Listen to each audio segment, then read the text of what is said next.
Comment arrêter d'être esclave de vos émotions et reprendre le contrôle?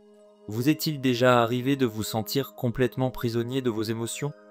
Une colère qui vous fait dire des choses que vous regrettez, une tristesse qui vous cloue au lit, ou une peur qui vous empêche de saisir une opportunité? Si ça vous parle, cette vidéo est pour vous. Aujourd'hui, je vais vous montrer comment arrêter d'être l'esclave de vos émotions et reprendre le contrôle de votre vie, pas à pas. Et restez jusqu'à la fin, parce qu'il y a une technique secrète que presque personne ne connaît, et elle pourrait transformer votre quotidien en seulement 10 secondes. Mais d'abord, une question.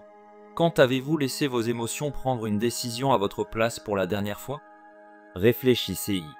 Section 1. Pourquoi vos émotions vous contrôlent? Nos émotions, c'est comme un cheval sauvage. Elles peuvent nous emmener loin, mais si on ne tient pas les rênes, elles nous jettent par terre. On vit dans une société où on nous apprend à tout rationaliser. Pense avant d'agir, sois logique. Mais personne ne nous dit quoi faire quand une vague émotionnelle nous submerge.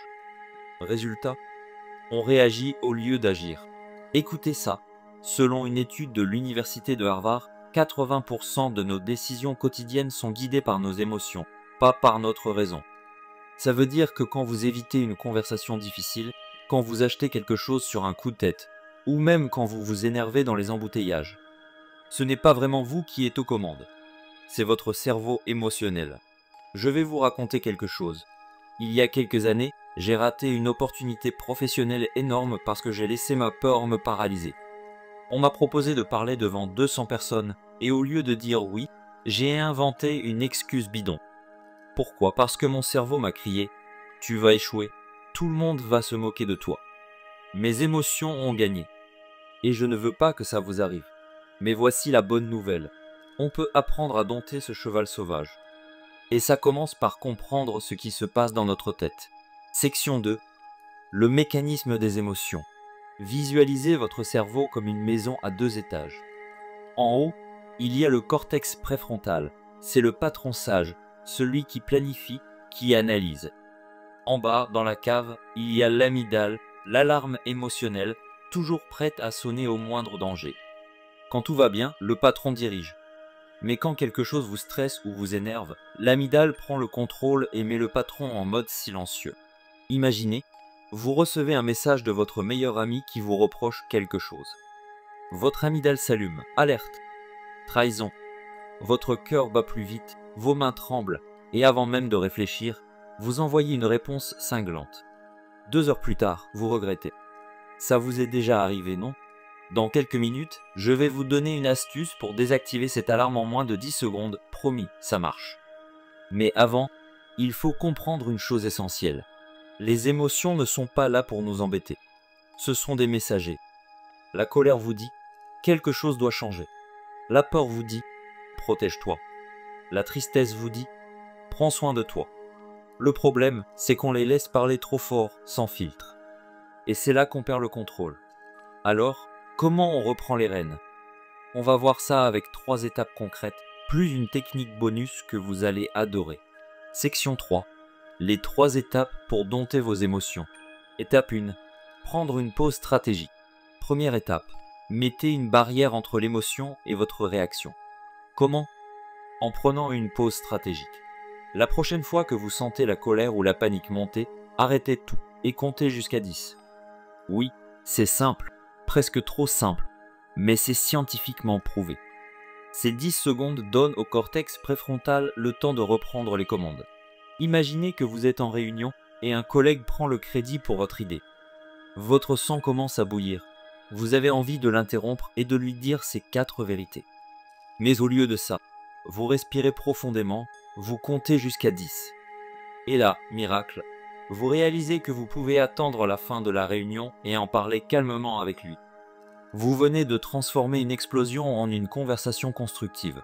Et vous, dans quelle situation pourriez-vous tester ça aujourd'hui? Dites-le moi en commentaire. Étape 2. Nommez l'émotion. Deuxième étape. Donnez un nom à ce que vous ressentez. Des neuroscientifiques ont découvert que mettre un mot sur une émotion réduit son intensité de moitié. Pourquoi? Parce que nommer, c'est comme allumer la lumière dans une pièce sombre. Ça rend les choses moins effrayantes, plus gérables. Exemple, Vous êtes dans un embouteillage, en retard pour un rendez-vous important. Votre stress monte, vous klaxonnez, vous pestez. Maintenant, essayez ça. Dites à voix haute, je suis stressé et frustré. Vous sentirez presque instantanément votre corps se détendre. C'est comme si vous disiez à votre cerveau, ok, j'ai compris le message, on peut passer à autre chose. Je fais ça tout le temps. L'autre jour, j'ai renversé mon café sur mon clavier, catastrophe totale. J'ai senti la colère monter, mais j'ai dit, je suis énervé. Et en 5 secondes, j'étais déjà en train de rire de ma maladresse au lieu de m'énerver toute la journée. Quelle émotion vous contrôle le plus souvent? La peur? La colère? Dites-le moi en commentaire, je lirai tout. Étape 3. Changez la perspective. Troisième étape, prenez du recul. Demandez-vous, est-ce que ça aura vraiment de l'importance dans une semaine? Un mois? Un an? Cette question est une arme secrète. Elle force votre cerveau à sortir du mode urgence et à voir les choses sous un angle plus large. Mettons que votre voisin fait du bruit à 23 heures. Vous êtes furieux, prêt à cogner à sa porte. Mais si vous vous posez la question, est-ce que je m'en souviendrai dans un mois? La réponse est probablement non. Du coup, au lieu de vous énerver, vous mettez des bouchons d'oreilles et vous passez une bonne nuit. Vous gagnez en paix intérieure. Je me souviens d'une fois où j'ai eu une dispute avec ma sœur à propos d'un truc idiot qui devait faire la vaisselle. On s'est crié dessus pendant 20 minutes. Aujourd'hui, je ne me souviens même plus de ce qui a déclenché ça. Si j'avais pris du recul, j'aurais économisé beaucoup d'énergie. Et si je vous disais qu'il existe une technique physique pour accélérer ce processus de recul, on y arrive dans un instant. Section 4. La technique secrète promise. Passons maintenant à la technique bonus que je vous ai promise, celle qui désactive vos émotions intenses en moins de 10 secondes. Elle s'appelle la respiration 4-7-8. Voici le mode d'emploi. Inspirez par le nez pendant 4 secondes, retenez votre souffle pendant 7 secondes et expirez lentement par la bouche pendant 8 secondes. Faites ça 3 fois. Imaginez que vous êtes sur le point de craquer avant une présentation importante. Vous faites ça dans les toilettes, en cachette, et bam, vous entrez dans la salle confiant, prêt à tout déchirer. Testez ça aujourd'hui et revenez me dire en commentaire ce que ça a changé pour vous. Je parie que vous serez bluffé. Section 5.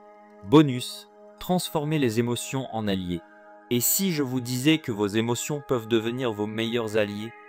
Une fois que vous les maîtrisez, elles ne sont plus des ennemis, mais des outils. La colère peut vous pousser à défendre vos idées. La peur peut vous rendre plus prudent et préparé. La tristesse peut vous aider à ralentir et à vous reconnecter à ce qui compte. Prenez un athlète avant une course. Il a peur, mais il transforme cette peur en adrénaline. Résultat, il court plus vite. Vous pouvez faire pareil. La prochaine fois que vous ressentez une émotion forte, demandez-vous « Comment je peux l'utiliser à mon avantage ?» Et si vos émotions n'étaient pas des chaînes, mais des ailes? Réfléchissez-y. Arrêtez d'être esclave de vos émotions, c'est un voyage. Ça ne se fait pas en un jour, mais avec ces 3 étapes, la pause, nommer, prendre du recul et la respiration 4-7-8, vous avez tout ce qu'il faut pour commencer. Vos émotions ne sont plus vos maîtres, elles deviennent vos conseillères. Et ça, c'est la vraie liberté. Si cette vidéo vous a inspiré, abonnez-vous et activez la cloche.